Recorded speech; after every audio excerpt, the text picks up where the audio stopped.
alongside the gangway of a ship lying head to wind, approach on a reach, steering for the ladder. Then, when near the ladder, put the helm hard down, lower the foresail and brail up. This will bring the boat sharply up into the wind and take off her way. Remember that a heavily laden boat will carry her way far further than a lightly laden one, and due allowance must be made for this.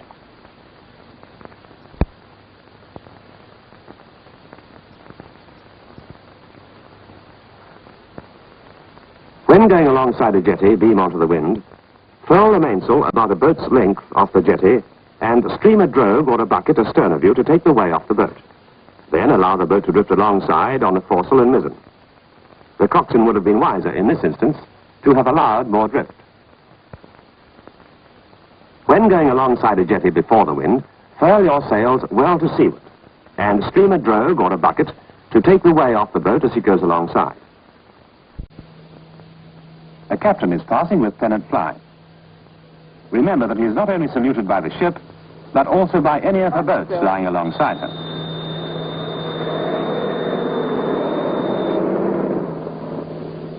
Carry on. Seamanship not only includes common sense rules for safety, but also consideration and courtesy to others.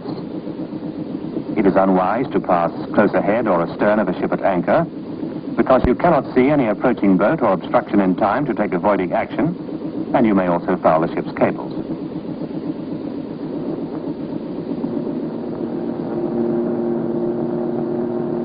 Remember, too, the wash of your boat and the disturbance it may cause to others. Therefore, give ships and small craft a wide berth, or pass them at slow speed. This looks like the officer of the guard. Let's see how he is saluted by boats underway. The motorboat eases engines, and the coxswain salutes. The crew of the whaler sit to attention, the coxswain salutes. As the officer of the guard continues on his journey, he passes the boat under oars. The crew come to the oars position, the coxswain salutes.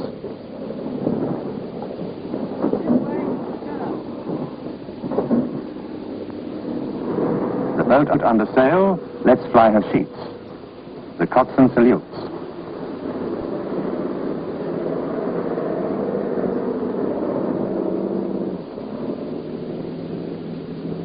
Meanwhile, our two boats continue towards the shore.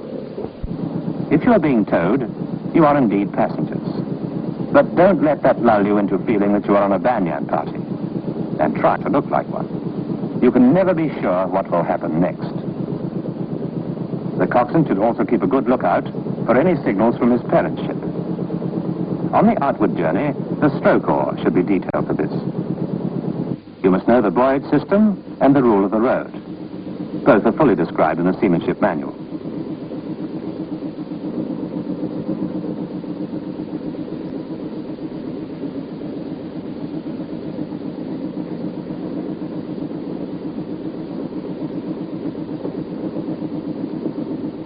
Remember that vessels towing do not have right-of-way over others, and that in narrow channels, vessels keep to the starboard side.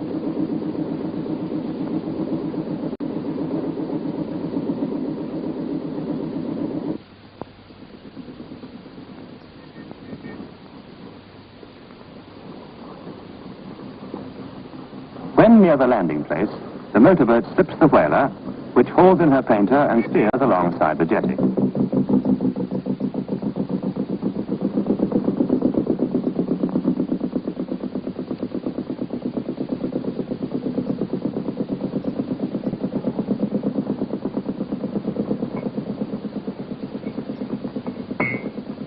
The motorboat goes round and will secure alongside and astern of the whaler.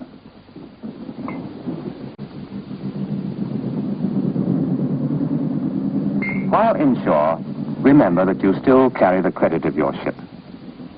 Keep a weather eye lifted for officers of other services, and maintain the tradition of your own service for smartness and courtesy. Wherever you may be, and whatever you may be doing, remember, crews are called to attention and the coxswain salutes.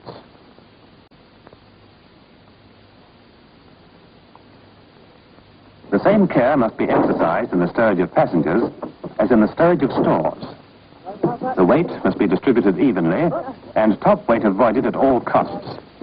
Be polite, but firm with your passengers. It is you, the coxswain, who is responsible for their safety. Before setting off, the coxswain goes and tells the new leading hand that he should keep a good lookout on the signal station for weather and boat traffic signals. He reminds him that sailing back will take a long time, and he must consider what might happen during that whole period. And if caught outside the harbor, he should run for shelter. He suggests it might be a good idea to reef down before sailing. Such words of advice give confidence. Knowing that it is blowing up outside, the coxswain of the motorboat tells his crew to wear life jackets, because in the course of their duties, particularly when going alongside or shoving off, they may lose their hold or their balance and fall overboard.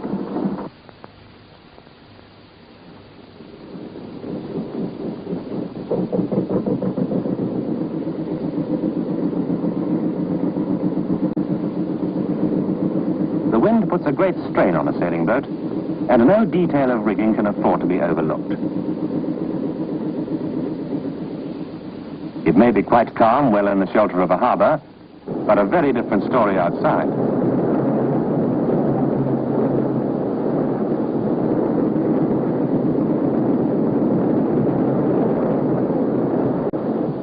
The coxswain of the whaler breaks off from rigging his boat when he sees the local warning signal hoisted. He decides not to return to his ship until the weather improves.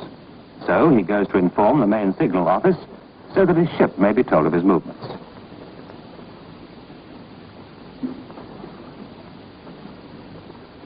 That is really the end of the story. The whaler waited till the weather improved and then returned under sail. She comes in to secure alongside the motorboat, which arrived several hours earlier. Whether it is your first trip as coxswain or you handle an admiral's barge, it is your boat and under your control. You are responsible for the boat's safety and appearance, the bearing of the crew, and for the safety of the stores and passengers. By using your common sense and experience, you can do much to maintain the traditions of the sea.